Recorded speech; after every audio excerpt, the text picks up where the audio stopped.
Alors, je m'appelle Paul Arnaud, je suis professeur d'histoire-géographie et j'ai 25 ans.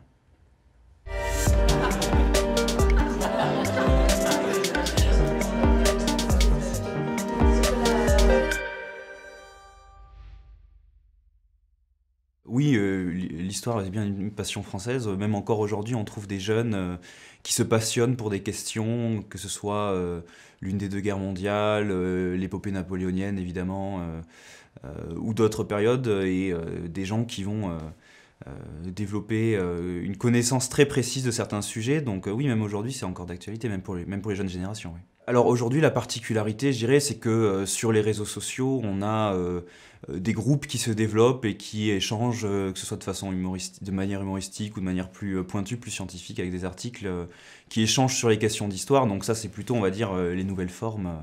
Il y a de nouvelles manières d'échanger, de transmettre aussi, de vulgariser.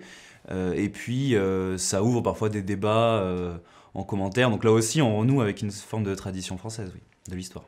La manière la plus évidente de faire le lien avec les jeunes générations, pour leur faire comprendre que l'histoire, ça sert aussi à regarder l'avenir, c'est justement de faire le lien avec l'actualité. Ça sert beaucoup. Par exemple, un exemple, en 5e en géographie, on étudie la question des ressources énergétiques.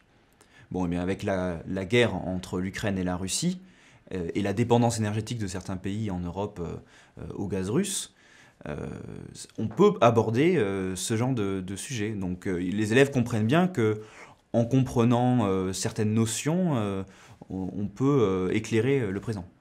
Et je dirais que les rendez-vous de l'histoire de Blois étaient déjà en phase à leur naissance avec la société dans laquelle ils sont nés, puisque parmi les tout premiers thèmes des rendez-vous de l'histoire, on avait un thème sur l'environnement, un thème sur les femmes, un thème sur l'étranger.